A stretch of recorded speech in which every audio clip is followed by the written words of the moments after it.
Hello friends, आज आइए matric परीक्षा 2023 वर्ग 10 के विद्यार्थियों के लिए मैं बहुत ही महत्वपूर्ण प्रमेय आपको इस वीडियो के माध्यम से बताने जा रहा हूँ, जो परीक्षा में बहुत ही उपयोगी है। जैसे आपने समरूप त्रिभुज के बारे में पढ़ा होगा, सिमिलर ट्रायंगल्स, उन्हें दो त्रिभुज समरूप कहलाते हैं यदि उनके संगत को बराबर हो और उनकी संगत भुजाएं समानुपाती हो। मतलब आप त्रिभुज की समरूपता को जान रहे हैं, सिमिलरिटी ऑफ ट्रायंगल्स। कब त्रिभुज समरूप होगा तो उसके दो कंडीशन होते हैं। पहला, जैसे हम आते हैं, थोड़ा सा इसके पहले चर्चा कर लेते हैं। अगर ये त्रिभुज है और ये त्रिभुज है, जैसे ए है, बी है, सी है, डी है, ई है, एफ है। अगर हम त्रिभुज की समरूपता की बात करते हैं तो त्रिभुज समरूप कहे जाते हैं, त्रिभुज समरूप कहे जाते हैं यदि उनके संगत को कोण ए बराबर कोण डी समरूपता में संगतता की बहुत बड़ी भूमिका होती है। जैसे हम ए बराबर डी, बी बराबर ई, सी बराबर एफ, ये फर्स्ट पार्ट है त्रिभुज के समरूप होने की। दूसरा हिस्सा इसका कहता है जब इनकी संगत भुजाएं समानुपाती हो, ए बी अपॉन डी, क्योंकि ए बी की संगत भुजा डी बराबर बी सी की संगत भुजा ई एफ बराबर शेष ए सी की संगत भुजा डी एफ। किसी भी त्रिभुज में ये दो कंडीशन अगर लागू हो रहे हैं तो वो त्रिभुज समरूप कहे जाते हैं।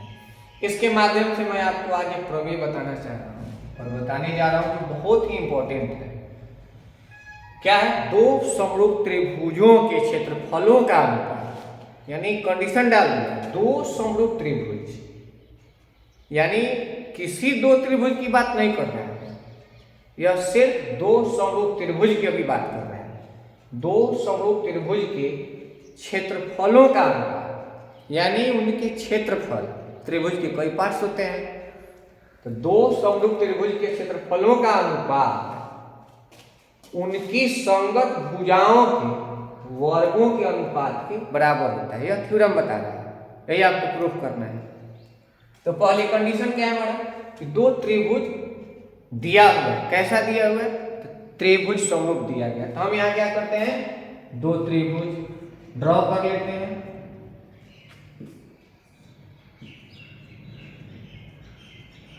मान लीजिए A B C D E F. अब ये गिवन, जैसा कि हमने आपको पूर्व में समरूप त्रिभुज की बात बताया, ये त्रिभुज हमारा साइड में हम लोग दाएं पर ड्रॉ कर लेते हैं। आइए इसके सहारे ही हम इस प्रमेय को सिद्ध करेंगे। करते क्या है, दो त्रिभुज समरूप, यानी कैसा है, तो त्रिभुज हमारा समरूप, यानी यह थ्योरम सिर्फ और सिर्फ समरूप त्रिभुज के लिए ही लागू है, किसी अन्य त्रिभुज के लिए यह थ्योरम लागू नहीं है। तो हम लोग अपना लिखते हैं, थ्योरम लिखने का तरीका भी होता है, अगर आप वन फोर्थ कर ले तो बेहतर। और यहाँ हम लोग डी में लिखते हैं दिया हुआ है, और अंग्रेजी में लिखते हैं given. We have to given, यानी हमें दिया गया है। क्या दिया गया है? दो त्रिभुज समरूप है। शॉर्ट लिखें तो त्रिभुज ए बी सी एंड त्रिभुज डी ई एफ समरूप है। ये दिया है, त्रिभुज क्या है? समरूप है। इसको हम ऐसे भी लिख सकते हैं, त्रिभुज ए बी सी समरूप त्रिभुज डी ई एफ। जब त्रिभुज समरूप है तो हमने आपको अभी जस्ट इसका गुण बताया था, तो हम ये भी लिख सकते हैं, कोण ए बराबर कोण डी, कोण बी बराबर कोण ई, कोण सी बराबर कोण एफ। ये पहला गुण हो गया इसका। अब इसका दूसरा गुण, ए बी बटा डी ई बराबर बी सी बटा ई एफ बराबर ए सी बटा डी। ये कह रहा है यानी अगर त्रिभुज समरूप है तो इन दोनों गुणों का हम इस्तेमाल इस थ्योरम में करेंगे। हमने लिख दिया, हमें क्या साबित करना है, यानी प्रूव दैट हम क्या करेंगे, यानी सिद्ध करना है। क्या करना है, हमें सिद्ध करना है।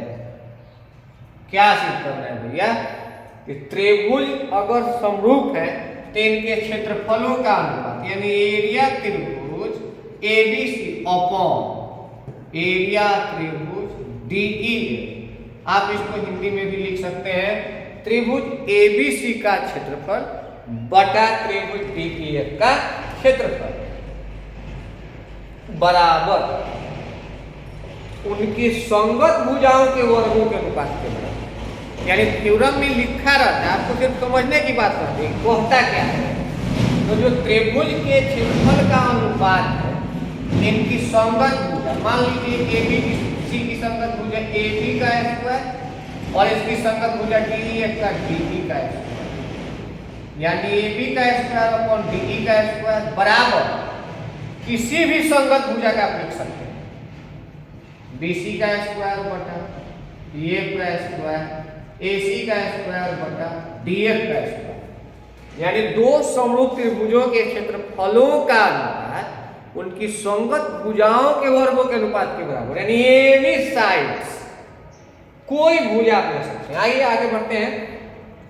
यहां तक थ्योरम में दिया रहता है, अगर आप परीक्षा में इतना भी लिख देते हैं तो 5 अंक के प्रश्न में आपको 2 अंक जरूर मिल जाएंगे। लेकिन हमारे बच्चे क्या करते हैं, इतना भी लिखने से डरते हैं। थ्योरम कुछ होता नहीं है, आसान चीज है, उसमें दिया रहता है, आप थोड़ा पढ़िए, आसानी से यहाँ तक पहुंच सकते हैं। आइए थोड़ा कंस्ट्रक्शन हम लोग इसमें लेते हैं, जिसको हम बोलते हैं रचना या बनावट।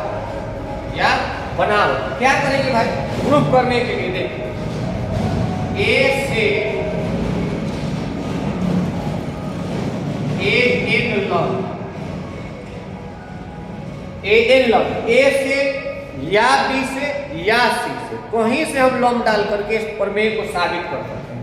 लेकिन हम ले रहे हैं ए से एन लंब बी से, सामने की भुजा, एंड डी से डीएम लंब ई एफ खींचा। यानी हम क्या कर रहे हैं, तो लंब खींच रहे हैं। कहां से भैया, तो ए से ए एन, लंब को और कंस्ट्रक्शन को हमेशा डॉट लाइन से दिखाया जाता है, ताकि हमारे जो कॉपी जांचने वाले सर जी हो वहां से हो वो समझ पाए कि बच्चा ये कंस्ट्रक्शन किया है। अगर आप डार्क लाइन से दिखाते हैं तो ये एक तरह की गलती कही जाती है, इसलिए आप कभी भी कंस्ट्रक्शन को डॉट लाइन से दिखाएंगे, डार्क लाइन से नहीं दिखाएंगे। ये लंब हो गया, और डी से हमारा डी एम लंब, देखिए ये लंब, इतना हमने काम किया कि लंब डाल दिया। अब हमको क्या करना है, प्रूफ करना है। देखिए क्या प्रूफ करना है, प्रूफ क्या करेंगे हम, जो ऊपर लिखा हुआ है प्रूफ में क्या करना है, देखिए त्रिभुज ए बी एन, त्रिभुज ए बी एन त्रिभुज ए डी ई एम में क्या है भाई, तो B बराबर ई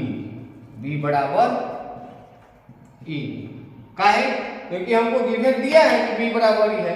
यहां आप लिख सकते हैं गिवन या नंबर डाल सकते हैं। अब आपका है ए एन बी बराबर कौन, डी एम ई। क्यों, क्योंकि प्रत्येक 90 डिग्री है, लंब डाले तो 90 डिग्री हो गया, तो यह त्रिभुज का होगा। इसलिए त्रिभुज ए बी एन समरूप त्रिभुज डी ई एम किससे हुआ, तो आप अगर याद किए होंगे तो ए समरूपता है, ट्रिपल ए समरूपता प्रमेय से यह त्रिभुज क्या हुआ, हमारा समरूप हो गया। अब समरूप हुआ तो फिर इसका गुण हम लिख सकते हैं। देखिए क्या लिखेंगे हम, ए बी बटा डी ई बराबर ए एन बटा डी एम, जबकि गिवन में कह रहा है कि V बटा डी बराबर BC बटा EF AC बटा DF। इसलिए हम लिख सकते हैं AB बटा DE बराबर BC बटा EF बराबर AC बटा DF बराबर AN बटा DN। यहां तक हम अपना काम कर सकते हैं। यानी ये जो भुजा है एक और थ्योरम साबित कर रहा है इसमें कि समरूप त्रिभुज के भुजाओं का अनुपात उनके संगत ऊंचाई के अनुपात के बराबर होता है। यहां से हम अपना एक क्वेश्चन बना सकते हैं, लेकिन हमें क्या प्रूव करना है? एरिया। आइए अब एरिया की बात करते हैं। पुनः इसके जस्ट आगे लिखेंगे, पुनः एरिया त्रिभुज ABC अपॉन एरिया त्रिभुज DEF बराबर क्या? आपको त्रिभुज के क्षेत्रफल का फॉर्मूला आता है 1/2 गुने आधार गुने ऊंचाई। तो 1/2 गुने आधार हमने लंब किस पर डाला है? BC पर। आधार हमारा हो गया BC और लंब हमने डाला है AN। ठीक इसी प्रकार से 1/2 गुने EF गुने DM। देखिए 1/2 खत्म हो गया बराबर BC बटा EF और गुने थोड़ा चेंज कर रहे AN बटा DM। देखिए यहां तक पहुंच गए। अब इस लाइन को देखिए, इस लाइन को देखिए, AN बटा DM जो है वह AC बटा DF के बराबर है और BC बटा EF के बराबर है और AB बटा DE के बराबर है। यानी हम AN बटा DM बराबर AC बटा DF भी लिख सकते हैं, BC बटा EF भी लिख सकते हैं और AB बटा DE भी लिख सकते हैं। तो यहाँ हमको साबित करना है क्या? BC स्क्वायर बटा EF स्क्वायर।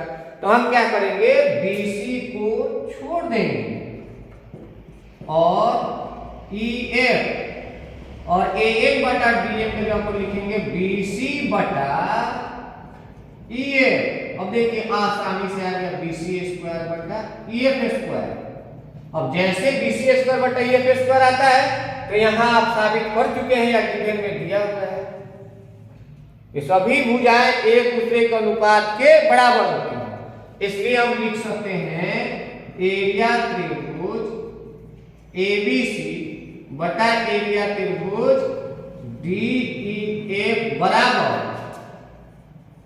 AB का स्क्वायर बटा DE का स्क्वायर BC का स्क्वायर बटा EF का स्क्वायर AC का स्क्वायर बटा DF का स्क्वायर। इस तरह से हम इस थ्योरम को आसानी से प्रूफ कर लेते हैं। ये हो गया प्रूफ। साथ ही अगर थोड़ा सा आप दिमाग लगाते एक थ्योरम हमारा इससे और बन सकता है। क्या बन सकता है? आपने यहाँ AN बटा DM का मान रखा है। अगर इसके थोड़े से दूसरे हिस्से में हम क्या करें? BC बटा EF के जगह पर AN बटा DM लिखते हैं और गुने AN बटा DM लिख दें तो यही हो जाएगा AN स्क्वायर बटा DM स्क्वायर। मतलब कुछ नहीं करना है, थोड़ा सा चेंज करना है तो हमारा एक और थ्योरम बन जाता है कि दो समरूप त्रिभुज के क्षेत्रफलों का अनुपात उनकी संगत ऊंचाइयों के वर्गों के अनुपात के बराबर होता है। सब का हमारा यही होगा, लेकिन जब यहां पहुंचेंगे तो इसका मान छोड़कर के इसका मान जिसे सबमिट करते हैं एक और थ्योरम मेरा बन जाता है कि दो समरूप त्रिभुज के क्षेत्रफलों का अनुपात उनकी संगत ऊंचाइयों के वर्गों के अनुपात के बराबर होता है ना? मजे की बात। आप अगर ध्यान से देखें तो आपके परीक्षा के ये 5 अंक का क्वेश्चन बहुत इंपॉर्टेंट है और इससे 2 अंक के क्वेश्चन और ऑब्जेक्टिव क्वेश्चन 1 अंक के क्वेश्चन भी पूछे जाते हैं। नेक्स्ट वीडियो में मैं आपसे इससे संबंधित कुछ क्वेश्चन बताऊंगा जो आपके परीक्षा के लिए बहुत उपयोगी है। और इस तरह से हमारे वीडियो को लाइक करें, शेयर करें और अपने जो भी इष्ट मित्र हैं, जो बच्चे पढ़ने वाले हैं, उनको जरूर बताएं कि मेरा वीडियो देखें और जहाँ कोई कमी हो आप उसमें कमेंट करें, बताएं। मैं आपके लिए बहुत अच्छा वीडियो मैथमेटिक्स का, ज्योमेट्री का बना करके दूंगा ताकि आप हमारे वीडियो से लाभ उठा सकें। तब तक के लिए धन्यवाद।